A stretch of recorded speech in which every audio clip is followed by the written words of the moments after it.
Sean todos muy bienvenidos. Escatología bíblica para todos. El tiempo del fin. ¿Estamos realmente en el tiempo del fin? ¿Es el final de la historia del ser humano? ¿O es simplemente una historia que alguien, una fábula que nos contó, es un mero cuento? ¿Qué dice la Biblia al respecto? Estamos llenos hoy día de personas que escucharon algo en internet y luego lo repiten sin tener la más remota idea o profundidad, o qué dice la escatología, o qué dice la historia, la ciencia, qué dice la arqueología. Es importante saber lo que hablamos. No hay nada más claro y más certero que la Biblia. Y la Biblia se interpreta de una manera correcta. No hay doble interpretación. Hay una sola interpretación. Por eso vamos a irnos a lo que dice la escatología bíblica y sistemática. Escatología bíblica para todos, el tiempo del fin. Le pido por favor que pongan mucha atención. Es una serie de clases muy breves. Son muy breves, pero van a irnos dando poco a poco, paso a paso, camino a camino, la capacidad para poder comprender e interpretar correctamente las profecías bíblicas del tiempo del fin. Y al final de este proyecto usted se va a dar cuenta, a la luz de la Biblia, qué es lo que realmente el Espíritu de Dios quiere que usted sepa, quiere que interprete, que conozca, y para que tome su correcta decisión. Porque si es verdad, y si las profecías se han cumplido, ¿qué le hace pensar a usted que las próximas profecías no se van a cumplir? Y si es un cuento, lo vamos a descifrar ahora mismo. Muy bien. Vamos a partir entonces, y mucha atención, porque esto nos va a dar la base para interpretar por ejemplo, el Apocalipsis. Dice la Biblia en el libro de Daniel capítulo 2, versículo 27, si usted lo puede leer conmigo. Daniel respondió delante del rey diciendo: el misterio que el rey demanda, ni sabios, ni astrólogos, ni magos, ni adivinos lo pueden revelar. Ojo ahí, dice sabios, astrólogos, magos y adivinos. ¿Ok? Atento ahí. Pero hay un Dios en los cielos, el cual revela los misterios. Y él ha hecho saber al rey Nabucodonosor lo que ha de acontecer en los postreros días. ¿Cuándo? En los postreros días. Lo que va a pasar al final del tiempo.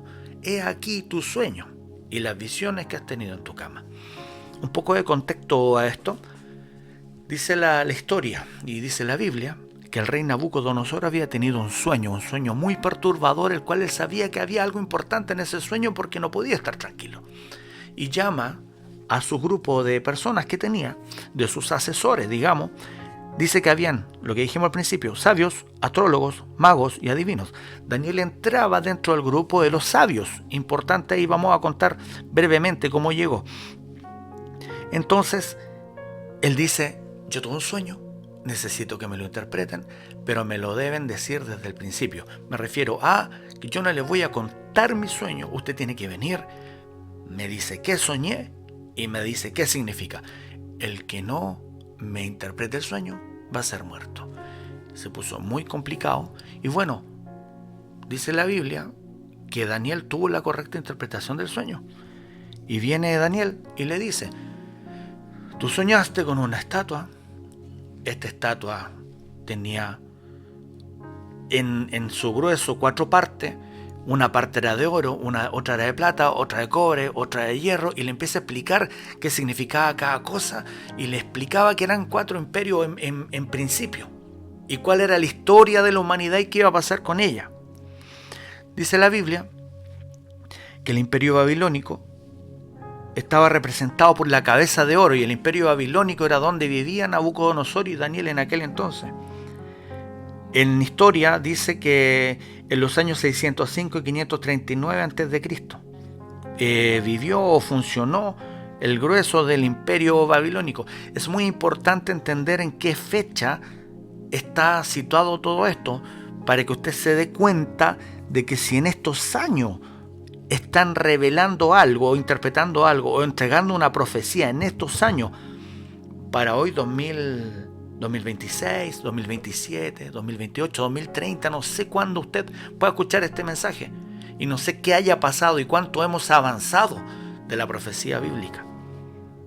Pero si yo le digo que desde ese año hasta acá todo se ha cumplido, ¿qué le hace pensar a usted que lo que queda por cumplirse no se va a cumplir?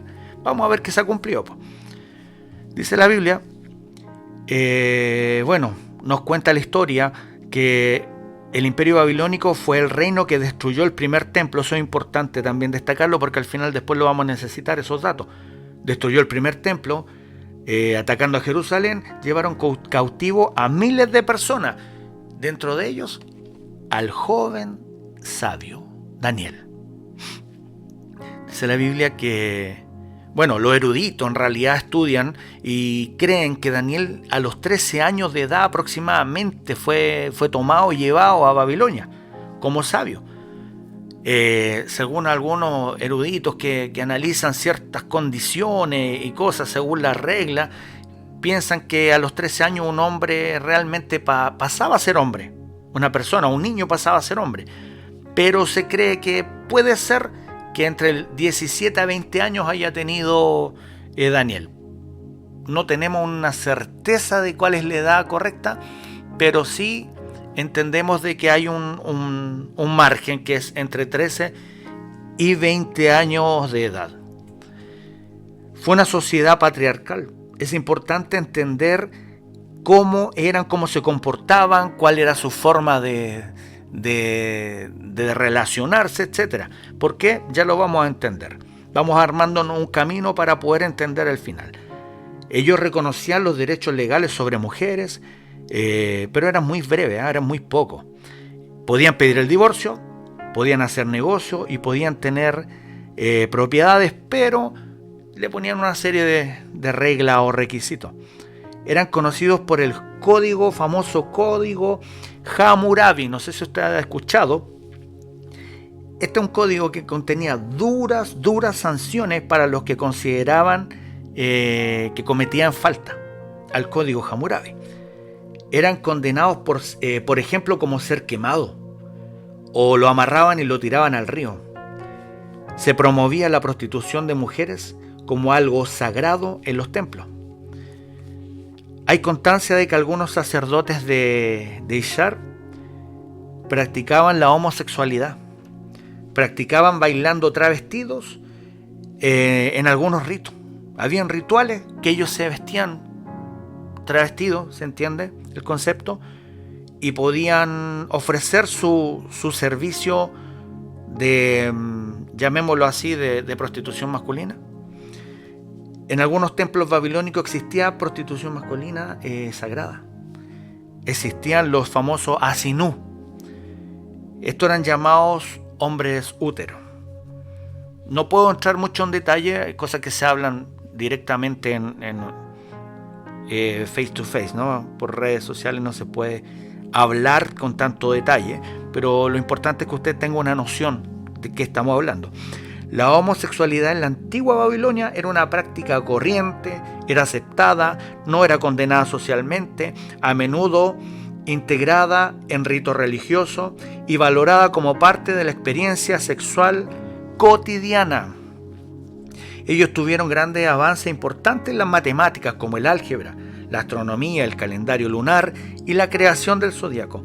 En el año 539 a.C., como lo mencionábamos antiguamente, al principio, fueron conquistados por los persas por un señor de nombre Ciro el Grande.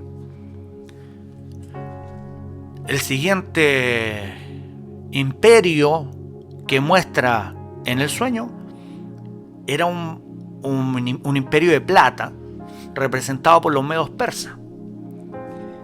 Pero el imperio medo-persa, históricamente 539, ¿cierto?, hasta el 331 a.C., estaba representado por el pecho y los dos brazos de plata. Los dos brazos de plata. Un brazo representa a los medos y el otro a los persas. No es mera casualidad, y usted en la Biblia y en el transcurso de todo lo que vamos a ir aprendiendo se da cuenta que no hay casualidades, que si hay dos brazos era porque eran dos reinos o dos sectores o dos partes. Si era uno, una cabeza, es porque era un reino. Y va a darse cuenta de cosas que son, al final de esto usted se va a dar cuenta y va a tomar su propia decisión. Mi conclusión es que hay una obra maestra plasmada en la Biblia. Dios realmente es un creador y hace obras maestras. Dice la Biblia, y Daniel lo revela, le dice el pecho, dos brazos de plata, un brazo representa a los medos, el otro a los persas. ¿Quién eran los persas? Los persas al día de hoy son el reino de Irán. Ellos permitieron la reconstrucción del segundo templo. Nótese esto, primero dijimos el primer templo, ¿cierto? Destruyen el primer templo, ahora se reconstruye, este sería el segundo templo, muy bien, si quiere lo anota. Dice la Biblia, lo que usted ve ahí es Ahura Mazda. Ahora Mazda, como la marca de algún vehículo por ahí. No es mera casualidad, la marca simplemente es relacionado, directamente relacionado. Aquí estamos para desenmascarar y para hablar las cosas como son. No podemos profundizar mucho, pero sí mencionar la verdad. Su religión principal era una religión que se llama zoroastrismo. Su dios era el que usted está viendo ahí, Ahura Mazda. Se realizaban por ejemplo, los cultos al fuego, que se llaman ajiares. Ahura Mazda era un dios. Se hacía mucho el culto al fuego. Celebraban, por ejemplo, la Yasna, que era una liturgia donde recitaban su ritual, que era el Avesta. Ellos tenían ofrendas de licor, por ejemplo, como el Jahoma. Tenían unas prácticas que realmente son como sacadas de un libro de terror, como por ejemplo lo que usted ve ahí, las torres del silencio. Ojo ahí, las torres del silencio. Ahí realizaban ritos funerarios con cuerpos muertos, se exponían en estructuras circulares y eran devorados por nada más y nada menos que aves rapaces. Hay otras imágenes reales de lo que son torres del silencio. En el año 331 fueron conquistados por los griegos. ¿Por quién? Una persona que es muy mencionado en lo que es la historia, y aquí está relacionado directamente con la escatología. Fueron conquistados por los griegos. Alejandro Magno, el Grande, en algunas partes, en algunos libros de historia, enseñó en las universidades. Alejandro Magno, en una batalla que se llamaba Gaugamela. Usted puede buscar batalla de Gaugamela y se dar cuenta y va a decir, wow, esto es historia. Y esa historia le da un respaldo a su Biblia. Qué maravilloso. Vamos por el otro imperio. Vamos rápido, pero hablando detalles importantes de cada imperio. El imperio de bronce era el imperio griego. El imperio griego fue en los años 331, según la historia, hasta aproximadamente el 168 a.C. Eran representados por el vientre y los muslos de bronce. Fueron un pueblo altamente influyente, destacados por su pensamiento filosófico y literario. Todos los que fueron a la universidad o en el colegio alguna vez entendieron y escucharon hablar de Aristóteles y de un montón de personas. Bueno, curiosamente, el filósofo y científico griego Aristóteles no fue solo un filósofo, fue un científico muy destacado dentro de su tiempo. Fue el tutor, nada más ni nada menos, que de Alejandro Magno.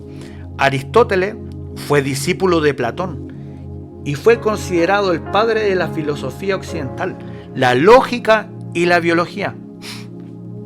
Se caracterizaban por relaciones de carácter bisexual sin tabúes.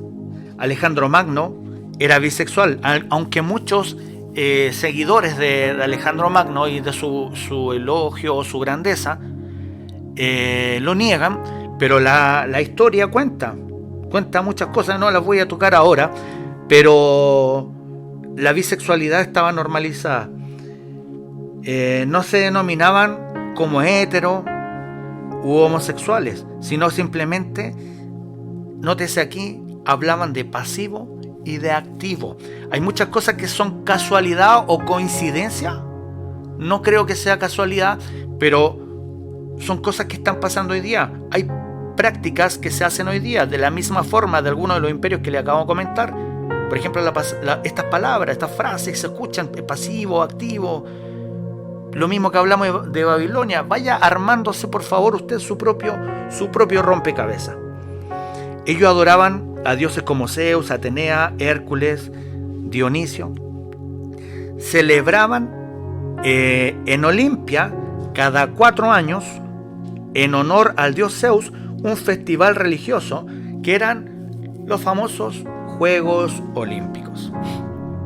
El origen de los Juegos Olímpicos, puntualmente, es este. En Grecia, cada 4 años en Olimpia, hacían una fiesta, un ritual, un festival religioso, de carácter religioso, de ofrenda al dios Zeus. Eso eran los Juegos Olímpicos. No sé si a usted le llama la atención ciertas cosas. Por ejemplo, en los últimos Juegos Olímpicos, no es raro entender y ver la cantidad de preservativos que se utilizaron, el desenfreno sexual que existe ahí. Por favor, hay que poner atención a las similitudes, no son casualidades. No son casualidades, vamos a verlo al final, que la Biblia lo habla clara y explícitamente. No son casualidades.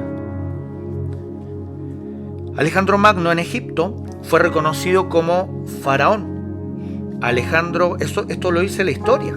Alejandro aceptó ser considerado un héroe inmortal o un dios, especialmente en Egipto. Se hacía llamar hijo de Zeus, por ende tenía un grado de inmortalidad. En el mes de junio del año 323 a.C. se le acaba la inmortalidad. Muere don Alejandro a sus 32 años de edad. Podríamos hablar harto ahí de esto, pero no vamos a entrar en detalles. El por qué se cree, cómo murió. Hay varias historias, hay varias hipótesis de el por qué murió, pero murió bastante joven para la edad. Su imperio, esto es importante, se divide en cuatro partes. Acuérdese de ese dato. Se divide en 4 partes, por eso lo vamos a necesitar al final. Él se hizo llamar inmortal, pero no fue inmortal. Falleció. Dice la historia que Alejandro Magno murió a sus 32 años de edad aproximadamente. Dice la Biblia que Cristo resucitó y que Él está vivo. Los 4 generales eran los diádocos, que lo vamos a ver, por favor, grábese ese número 4. En el 22 de junio del año 168 a.C., en la batalla de Pydna, anota ahí para que puedas estudiar historia, la batalla de Pydna, fueron conquistados por el Imperio Romano. Aquí aparece Roma, por las legiones romanas comandadas ¿por quién? Por don Lucio Emilio Paulo. Vamos a pasar al otro imperio. Dice la Biblia que es el imperio de hierro, del material hierro, y era el imperio romano. El imperio romano, según la historia, 168 a.C. y 476 después de Cristo aproximadamente, estaba representado por las 2 piernas de hierro. Lo mismo que arriba, 2 brazos, 2 piernas. Sí, el imperio romano del oriente, con la capital en Constantinopla, el imperio romano de occidente con la capital en Roma. Fisionómicamente, las piernas o el fémur es la parte más larga del cuerpo y una de las más fuertes. Según la ciencia, dice que puede soportar el fémur hasta 30 veces aproximadamente su propio peso encima, por ende es uno de los más largos. No sé si usted lo toma casualidad o no, pero de toda la estructura, las piernas son las más largas. Y el Imperio Romano fue el más largo de todos los otros. Y el hierro es el más duro. Y el Imperio Romano fue el más fuerte. ¿Casualidad? Yo lo veo como obra maestra. Dice la Biblia que el Imperio Romano fue uno de los... Dice la Biblia que el Imperio Romano fue uno de los imperios fuertes y fue el que estuvo directamente ligado con Jesucristo. Bien, vamos a tocar ahí un tema, lo vamos a ver. El hierro, ahí está una imagen representativa del hierro, ¿cierto? Ahí hay el Coliseo, unas obras maravillosas. Adoptaron gran parte de la cultura griega ellos. Se conoce como la cultura greco-romana.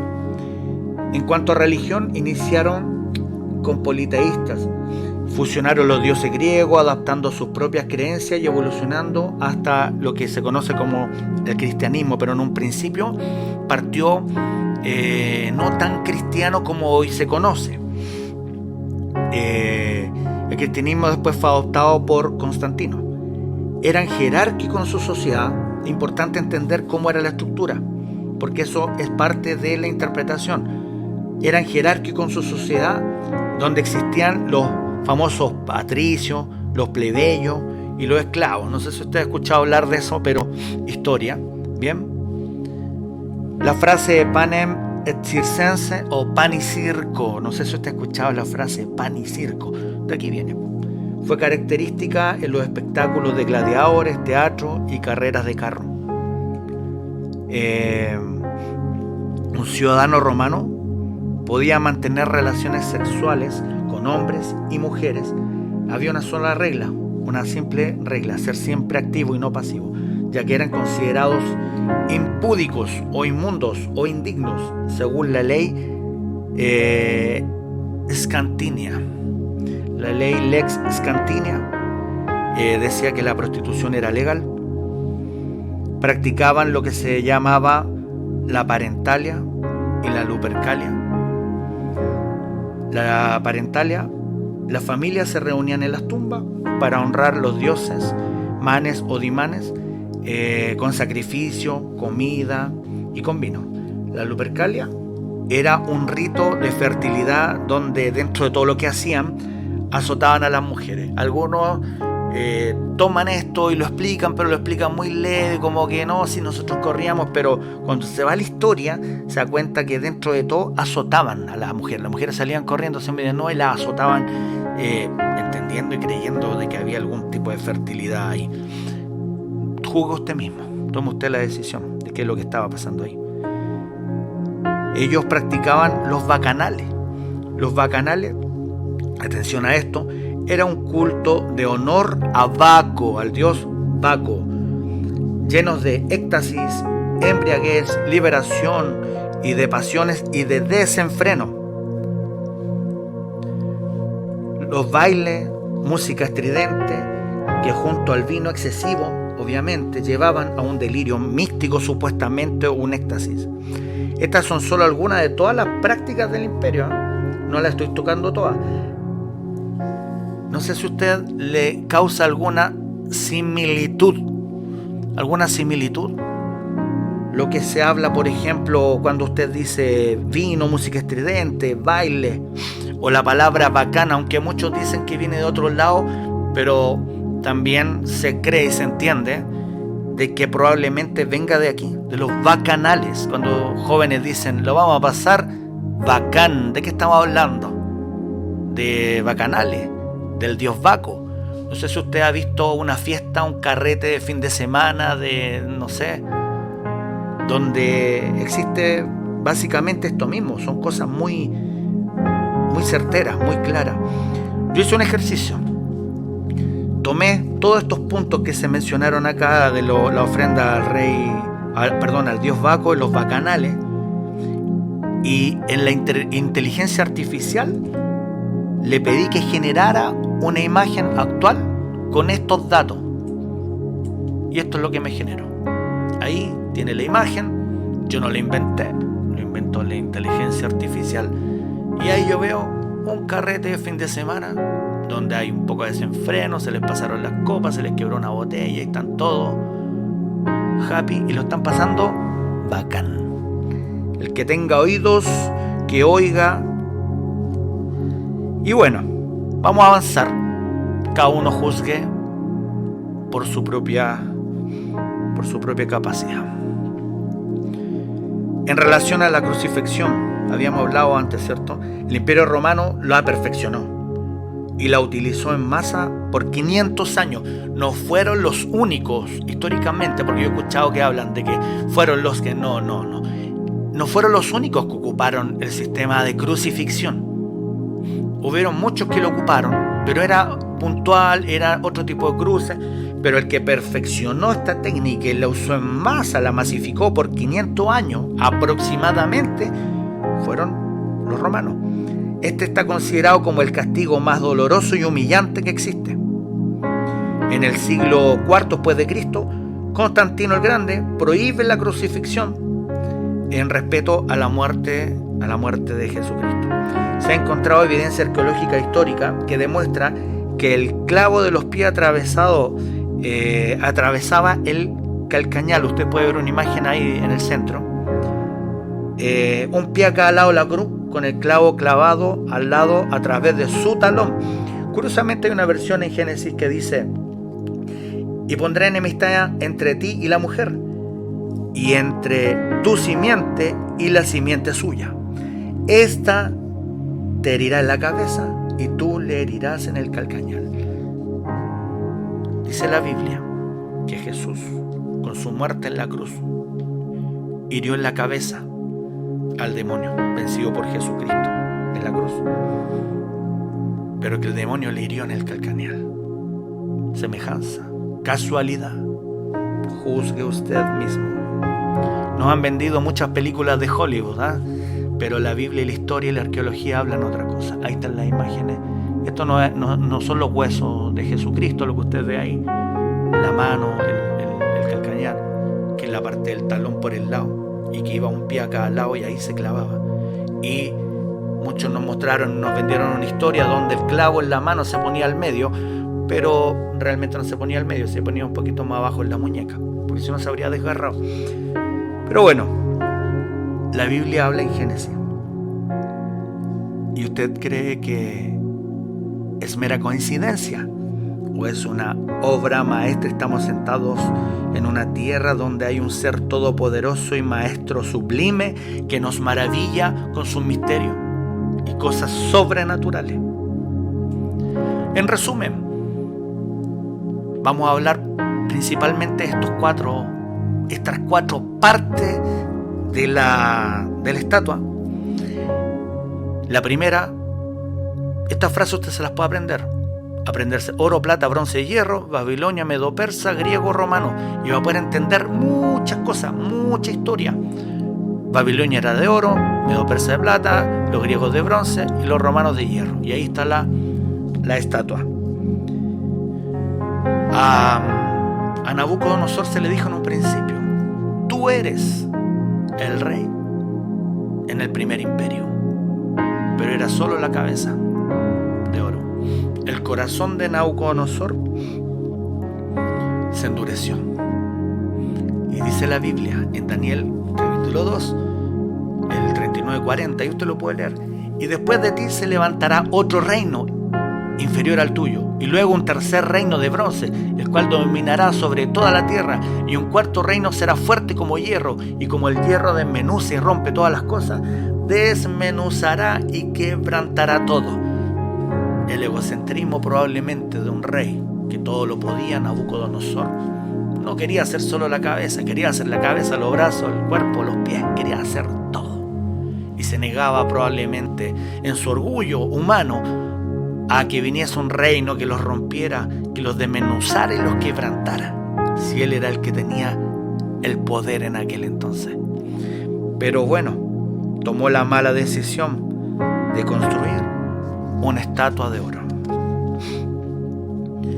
Dice la Biblia que construyó una estatua de oro, medía aproximadamente 27 metros. 27 metros, estaba ubicado en un punto estratégico para que todos se inclinasen y le adorasen. Al sonar la música, como un símbolo de poder y autoridad al rey, y tenían que postrarse cuando pusieran la música, quien fuese. Dentro de eso estaban incluidos los que venían de Jerusalén, etc. Todos tenían que postrarse cuando sonara la música, porque su corazón se endureció. Y el que no se postre y adore será echado al horno de fuego ardiente, según Daniel 3, 5 y 6. Dice la Biblia que habían 3 jóvenes que los comentamos al principio: Sadrac, Mesac y Abednego. No se inclinaron ni adoraron la estatua de oro. Dice la Biblia: entonces Nabucodonosor se llenó de ira y se demudó el aspecto, su rostro se transformó contra Sadrac, Mesac y Abednego, y ordenó que el horno se calentase 7 veces más de lo acostumbrado, dice la Biblia. Tanto así que los hombres que ataron y echaron al fuego a los 3 fueron consumidos por la llama. Al momento de abrir ese horno y echarlos para adentro, los echaron amarrados, más los 3 ya no eran 3, sino 4 al interior del horno, desatados al interior. Primer milagro, fueron desatados al interior. Cuando Dios está contigo no hay atadura que te pueda contener. Y el cuarto era, dice la Biblia, como el Hijo de Dios. El Hijo de Dios que nunca nos va a dejar solos. Nunca deja solo a los suyos, independiente de la situación que estés pasando, aunque sea un horno de fuego. El Hijo de Dios, quien vendrá en las nubes con gran poder y gloria al fin de los tiempos. Va a ser un regreso visible, glorioso, que marcará el juicio final y la salvación de los que crean en Él, según Lucas 21-27. En la próxima clase estaremos viendo lo que dice Daniel capítulo 7 y las 4 bestias, y analizando Apocalipsis capítulo 13, con la bestia que es la mezcla de los imperios que vimos, el anticristo, el falso profeta. Espero haber sido de bendición. Espero que el Espíritu Santo haya llenado tu corazón. Déjanos tu comentario. Si quieres contactarnos, con gusto vamos a estar ahí.